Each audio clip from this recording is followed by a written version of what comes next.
So what is the real difference between losing a small account and losing a big one within your MSP? That is what this episode of the Whiteboard Series of MSP Insider is going to be all about. It comes from the conversation that I had with Robert Cioffi in episode 6. You can go watch the full episode if you'd like. But what we're going to dive into today is we are going to go straight into this one line that he hit me, and I have not been able to unhear it since the episode recording itself. Let's dive straight in.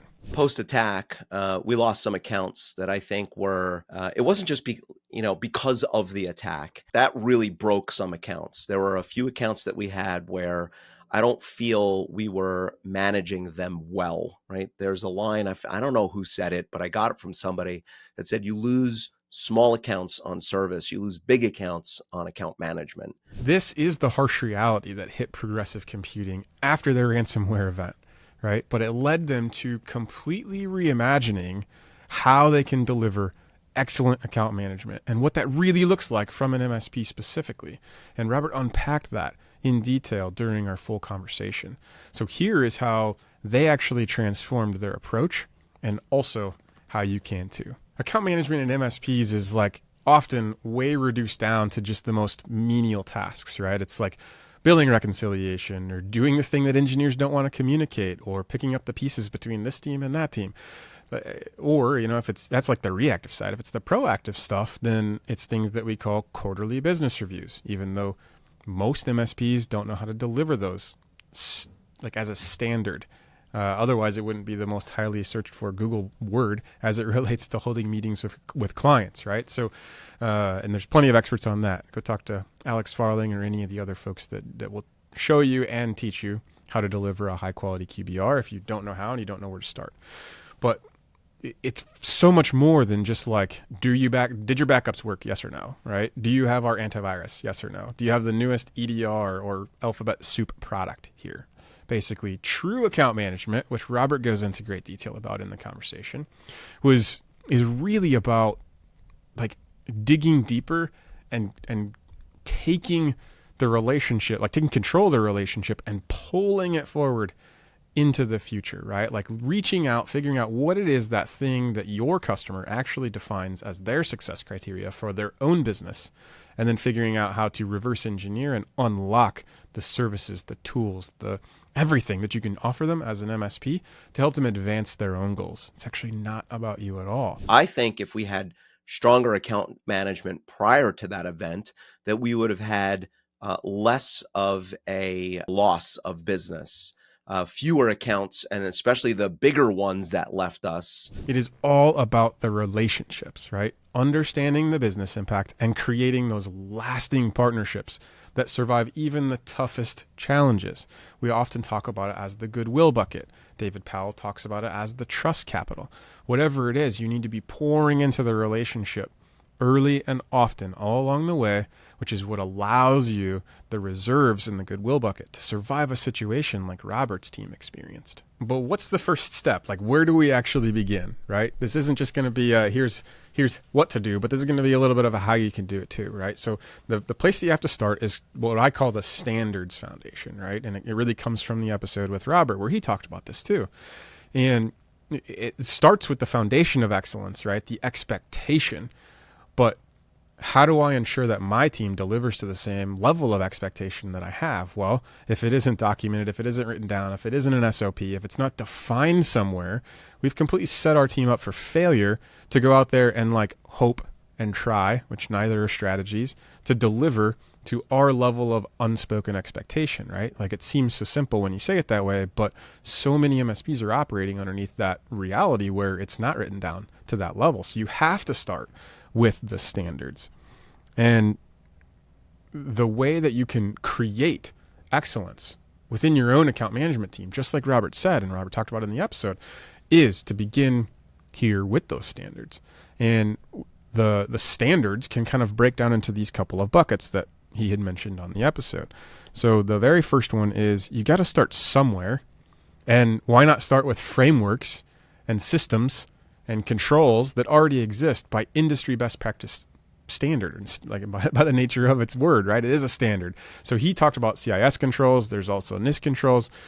Personally, when I was in my MSPs, I preferred using CIS because it was just simpler to have conversations through like tactical and practical, meaningful ways of tying it into what we did. But as long as you start with something, you're far better off than not, right?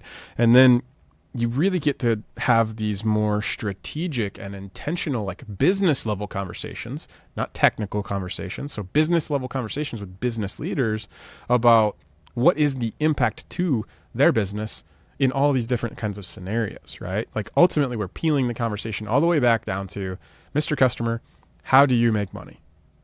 How do you deliver what you're doing more efficiently so you can keep more of the money that you're bringing in, right? We're actually having conversations that help them move the needle in their business. And then naturally, you're going to have some risk conversations, but it's a very natural flow when you've created this this style of engagement with those customers, right? Where they're used to having conversations more about these things and less about Sally's printer not working at the front desk for the 18th time today. Like now you're just starting to actually train and pre-train and condition your clients to have different kinds of conversations with different members of your team at different times. And then all of it sort of cascades, if you will, into this nice clean flow where you actually get to level up the engagement and the conversation with your client into the strategic planning elements, right? And having been an account manager in the past and a service manager and plenty of other things, like the most frustrating part about being an account manager was wanting to do all those things I just talked about, to even pre-scheduling the QBR to go do those things. And then what happens? You walk into the meeting with highest intentions of talking about all this high level stuff. And then what happens? They only want to talk about why Sally's printer hasn't worked for the 18th time today. So like there is a balance here. You have to execute the normal day-to-day service stuff at such a level that doesn't turn it into a distraction from actually being able to earn the right to have those conversations, right? It's not the customer's fault that Sally's printer hasn't worked 18 times today. Maybe it's the technology, maybe it's yours, maybe it's root cause analysis, like whatever it is, but we can't punish them and feel like, God, they're just a bad client.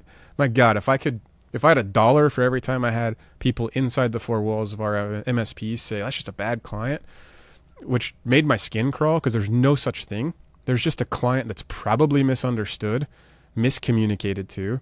You haven't taken a step back and like approached it through the lens of like, I want to seek first to understand rather than to have them just accept the thing I want to shove down their throat, right? Like, now don't get me wrong.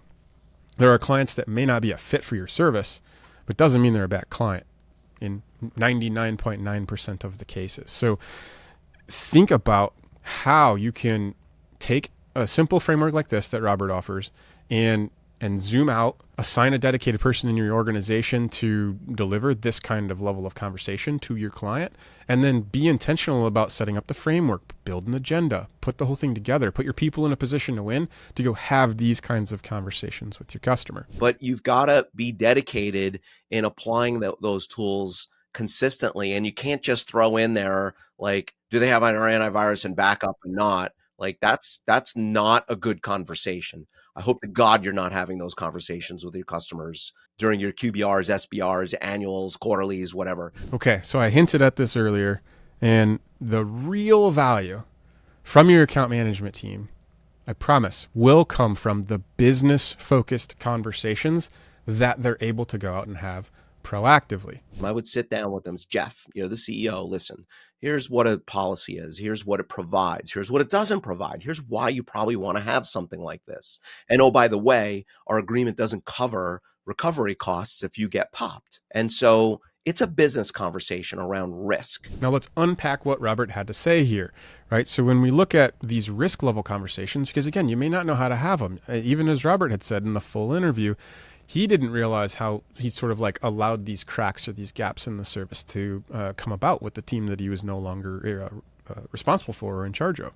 And so I really want to take this risk conversation and make it less scary, make it more approachable. And doing so by really giving it these 4 buckets where you have policy implications, right? I mean, in some cases, the client may not even have policies. So what do?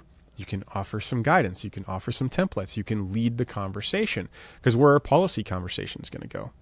Well, probably in this case, if it's internal policy versus like insurance policy, then it's going to be, okay, now how do we put the controls together? How do we put the teeth into it? What solutions do we need to actually enforce and affect a policy that was created?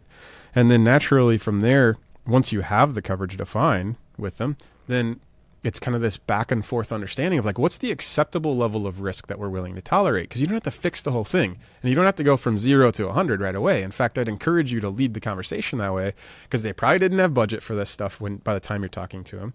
They probably didn't expect it. They probably don't know what they don't know. They're figuring it all out at the same time. And so we need to approach it as a partner, as a consultant, as a guide in the process, and say, look, this is a spectrum from 1 to 100. You're at a 13 right now. We don't have to go 87 points in one fell swoop. But we got to at least set the bar at, hey, we're going to get to 30 by the end of Q2. And here are some things that we're going to do to get there, right? And then you build it out, you bake it into the budget, you bake it into the process, and you take what you can get, or what they're willing to accept. And then you document that and continue to build and iterate and move on, because those conversations naturally set you up for where you're working through that together anyway, and those strategic conversations that you're having with all of the decision makers, all of the sort of key stakeholders on their side, right? These are the conversations that build trust. These are the conversations that demonstrate value way beyond just the basic technical support. So now that you have a good grasp on like what a risk conversation is and how to have it, how to structure it, and how to even take baby steps towards it, let's move on to one of the things that I saw overlooked so often when I was responsible for account management teams, but also when I was just in MSPs working with clients. And that is how long it truly takes to build trust with a customer, right? Especially if your team's interchanging. In Robert's case, he had moved away from being in the account management seat, right? And so he was bringing on someone to take over the newly created, newly minted, newly standardized, newly built account management team. But he didn't just hire the guy or gal and say, hey, the problem was solved when the decision was made. He continued through the process and ensured they set the whole thing up for success over 18 months, right? Now, maybe it won't take you that long, but don't lie to yourself in how long it takes to truly transfer the trust across the organization to the partner on the other side, right? Even if the right person with the right skills is having the right relationship building conversations at the right time, it's still going to take some time. And really, Robert Cialdini, the godfather of influence, right? Psychology and the principles of influence, would say that it's really deeply rooted in psychology anyways, where consistency is a big factor, frequency is a big factor, and then just literally time needs to elapse where you are those two things, and then trust will be built as it sits. Even though he's like really great with people, he's such a people person, right?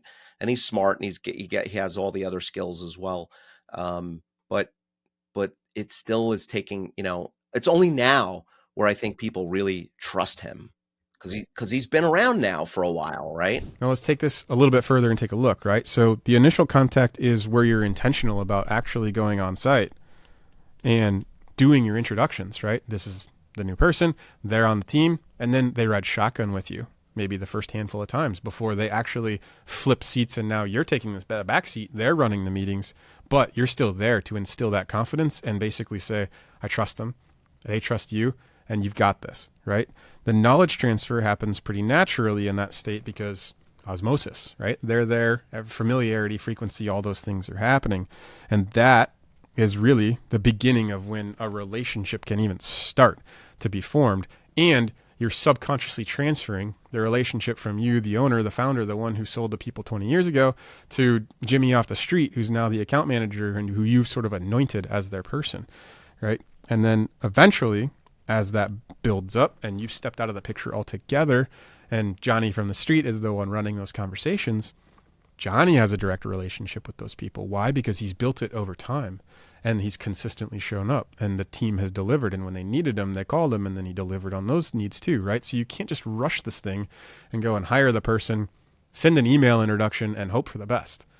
I know that's how a lot of you want to operate because you don't have time to do all these things, but go watch Robert and I's conversation where he dives deeper into how long he intentionally took to build out the team and the process around how to successfully execute consistently over time through the account managers.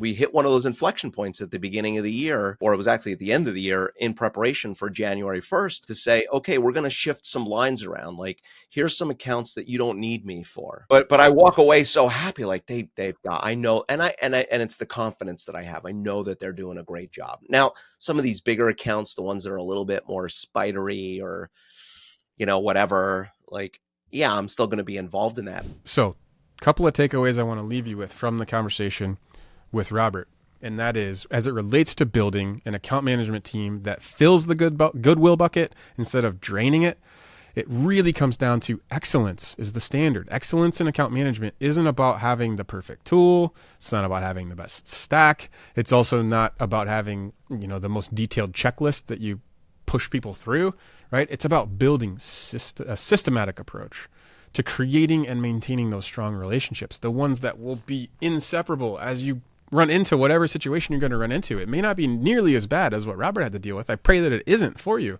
but that doesn't mean that you're not going to run into some little bump in the road, right?